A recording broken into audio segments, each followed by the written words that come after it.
not in startups, people always think that everything is important, but much more important rather than what to do. And what I always say to everyone involved in a product is first make a decision, then figure out if that decision is right. There's no silver lining, there's no like a magic bullet that you know how much time it should be, because nobody knows. It keeps changing. It depends on what you're doing. There's no formula.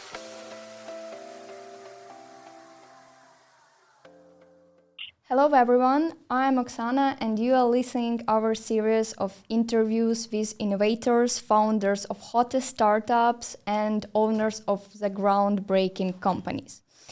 We're talking here with the people who already come a long way in building groundbreaking digital product and who are ready to share their experience with us, with our listeners. And today we are talking with the Navot Volk, tech entrepreneurs with more than 15 years of experience in the field of consulting startups. Also, Navot leads the development of the large-scale project for the VIX company with a multi-million-dollar budget. The team of the fourth team, each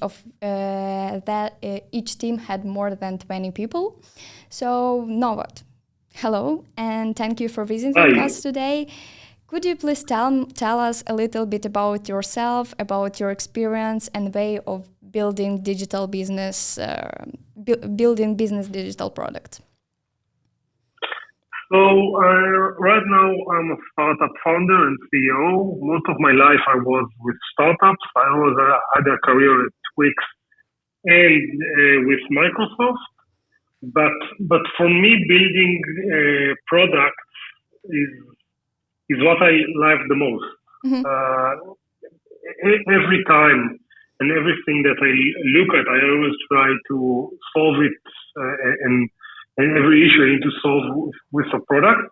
And I like to work on digital products because digital products are much more interesting for me because you can create a really valuable product from actually thin air.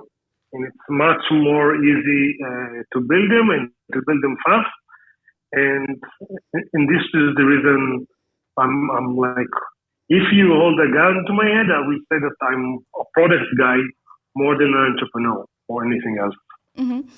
And in our previous episode, we focused more on the development of the product, but the very important questions is also what's happening when the product is already launched. So how to scale it. So in our discussion today with you, we would like to focus more on the product scaling in order to educate our listening a little bit about this process, how to organize it, how to set up the team, what challenges may arise, and how they can avoid them. So first of all, let's define the concept. Navot, can you please tell us how do you explain product scaling?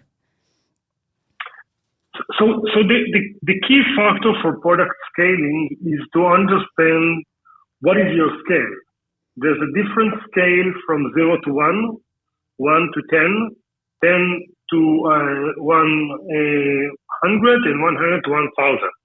So it's a different in 1,000 to 1 million. Mm-hmm. So you always, for me, when you talk about scale, is always understand what stage you are and ask yourself what is the most important thing to do in order to get to the next phase. Like a lot of time, product people in startups and in corporates are being confused by the amount of things that need to be done. Mm-hmm. But when you're scaling and you're scaling in the right way, you always ask yourself, what is the most important for me to move from the next phase? Let's say you already have 10 customers. How do I get to 100? Like, what do I need to do now in order to get to 100, and what in the product will serve us to get there? Like, and don't think about 1,000. This is the problem that you have in a few months. Now let's focus on the problem you have here. And I think this is something that really is really important when you think about scaling a product. So we can say that you should know that what is your end goal, or that you want to be like where the thousand of like in the 1,000 point, but you should focus on what you have today. Okay, and what is the key difference between product scaling and product growth? For me, growth is focused about marketing and not about the product. And product scaling is how do you make sure your product supports the amount of users? What are the features that you need to have in order to be able to reach to that point in the product? And for me, when you're talking about growth, is okay. How do you get more people up the funnel? How you get more people in line to use the product? But product scale is how are you able to serve those people? And you have to always balance the growth and the product so they'll be in line. Of course, the growth should be a little bit bigger than the product. Growth should be bigger. A little bit, not too much, because otherwise you're going to disappoint your users. Yeah. So that is actually very interesting, you explaining this difference between scaling and growth, because really I right now can understand that you can grow very quickly, but for example, you can fail if your product didn't able to, to maintain all this growth, all this user, for example, the architecture are not correct or something like that. Okay, since you have years of startup consulting behind you, I would like you to share with us some of your observations. So when in your opinion, when the product owner realizes that it is a time to scale their product? As soon as they reach the previous goal. Like I said, you divide your goal and you put your goal. When you hit your goal, now go back to planning and put on I don't know, sticky notes or whatever, the missions that you need in order to reach to the next phase, and work only on that phase. Like don't write everything, and in startups, people always think that everything is important, but much more important is what not to do rather than what to do. And in your opinion, when product owner reach that goal and they understand that they need to scale, like take this next step, what they are the most afraid of based on your observations or worried about? That's a really good question. I think that they most afraid of doing a mistake. And what I always say to everyone involved in a product is first make a decision, then figure out if that decision is right. Like start running to some direction. If needed, change your direction, but make a decision. Start running. You will never figure out a problem without actually doing it. So for me, the best products are the ones that are telling them, listen, don't go over here. Over there, there's a huge mud. You're stuck in the mud. And then they come back to me a week after that and say, you know what, Navot, there's huge mud over there. You shouldn't go there. So that one, I know that they test it and they really know it's not a good idea, because someday someone will go and see that the mud is already dried and you can do something there. So even if I say something and people are checking it, for me it's a good sign. It means that they are interested to do what they're doing. And what are the difference between scaling the digital product for a startup, for example, and for the existing business? Are there any difference in these two types of scaling when you work with startup and when you scale business? I don't see difference. It's the same metric over and over, and in both cases, you need to focus and only focus on what's important. And it's really easy to measure the wrong thing and not think about what's important. If I'm not mistaken, before in our conversation, you claimed there are no exact steps or guidelines when it comes to the product scaling of the exact project. The business has to ask themselves every day, what is the most important, what is important for us today, where we should focus. So could you please tell us more about choosing this right focus and how to understand what is really important for the product today, how to measure this, how to understand, how to niche this important things? So for me, you always need to measure what's important, and you need to understand what's important, and only focus on it. I think that, like you said, there's no defined guideline. There's no book that you can read and you know the rules. And if it was simple, then anyone will do it. Mm-hmm. Every time I have a discussion with some product person, he tells me, wow, what I'm doing is very hard. I always tell them, yes, this is the reason we hired you. Mm-hmm. And we are paying you a lot of money because it's hard. If it was easy, everyone could do it. Mm-hmm. But it's not. So there's no blueprint mm-hmm. of how to build a successful product. You have to build and iterate and iterate and iterate and do it fast, like fail fast. And you need to remember that startups has actually only two operation modes. They either grow fast or they die slow. Mm-hmm. And you always need to know that you're growing fast. Mm-hmm. And when you talk about growing fast, can you define some timelines? For example, when the person have some idea, in your opinion, what his steps should be like? He should launch the product in, I don't know, MVP version in 6 months and then iterate and scale, or he have only 3 months to go and to test the market with something very small. What is your opinion on that when you're talking about moving fast? I don't know. It really depends on the product. Mm-hmm. Some products are really fast and some products are really slow. As long as you know your timeline and you're aligned with everyone in your team and your company, then great. Again, there's no silver lining. There's no a magic bullet that you know how much time it should be, because nobody knows this. It keeps changing. It depends on what you're doing. There's no formula. Mm-hmm. So I think that it is not the... I just very often, hear the things from the startup that they want to launch. I don't know. They have some goal, all the startups who are coming to us, to our company, for example, and talking that they need to develop some product, they talk about 4 months, always. I don't know why. I don't know why 4 months is where they get this number, but I think that because they're super optimistic. That's why.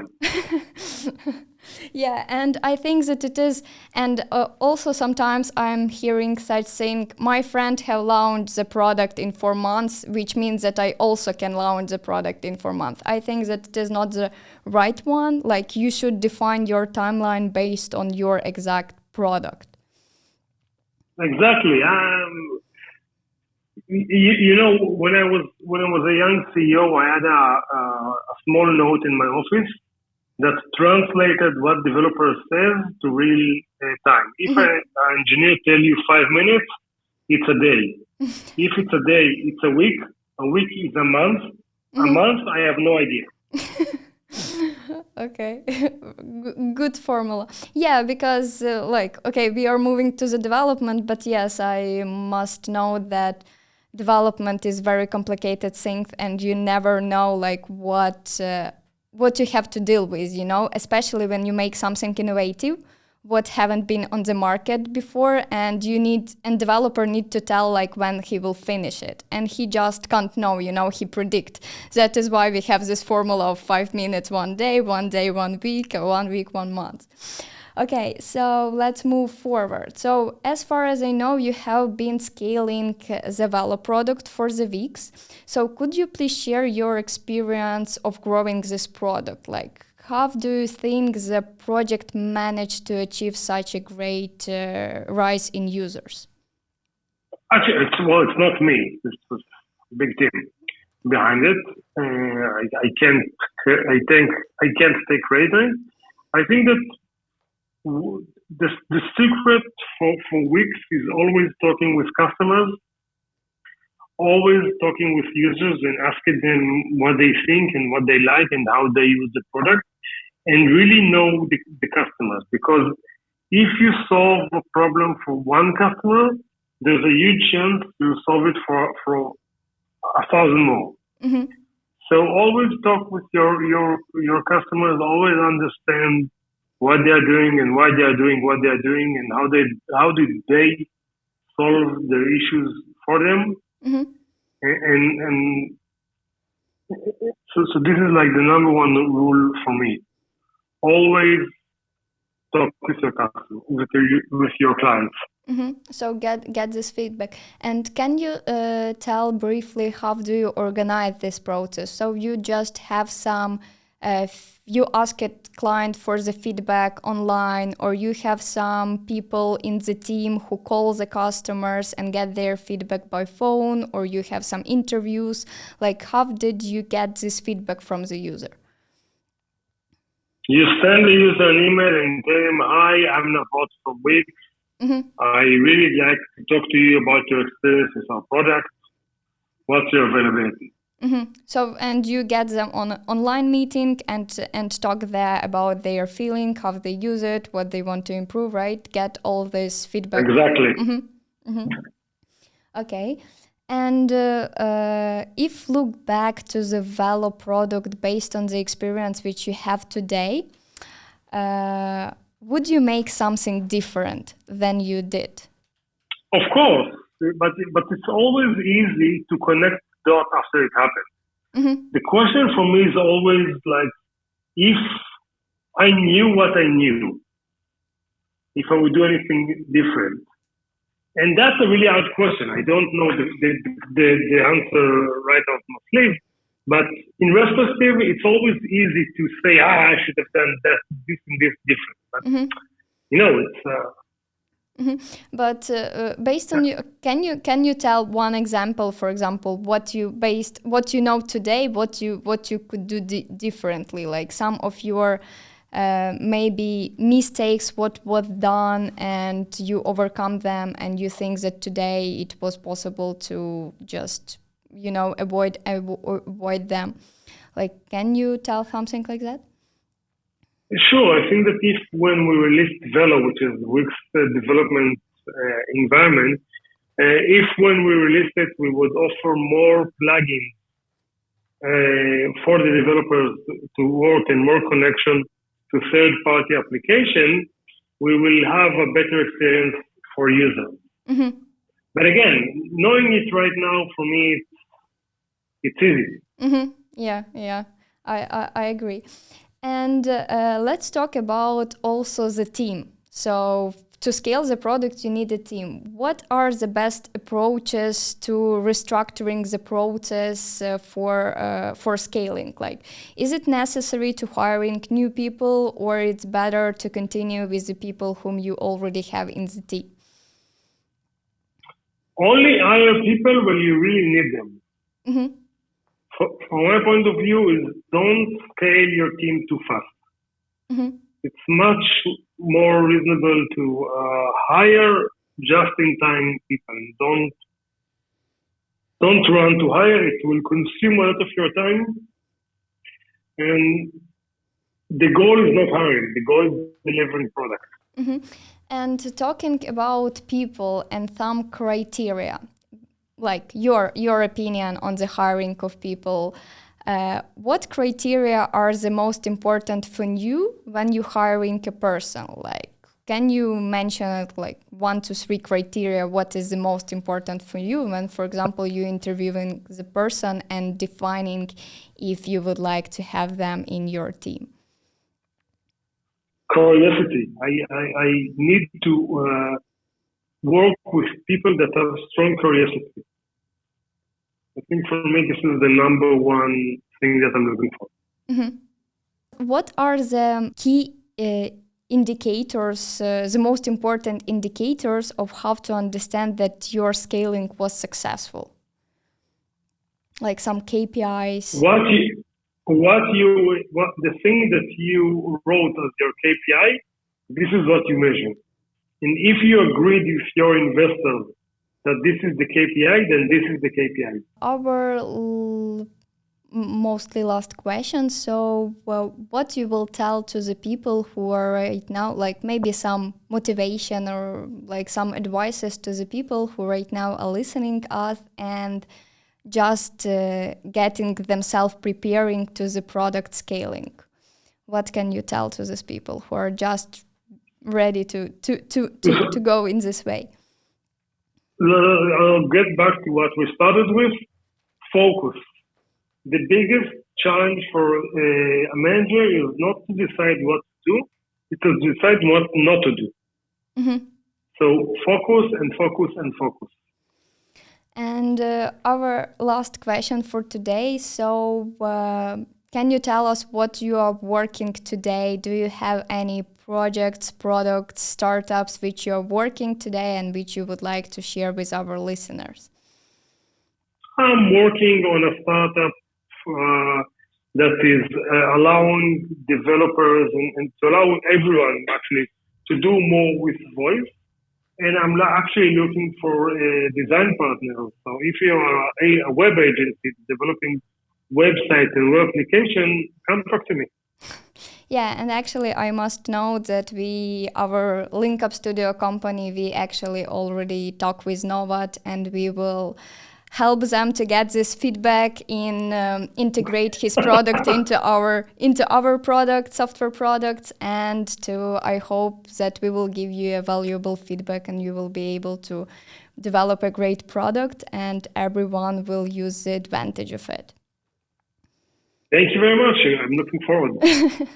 Okay, thank you, Navot, for great interview today. So it was a pleasure to talk and have a good one. Thanks to everyone who was listening to us. Thank you. It was a pleasure.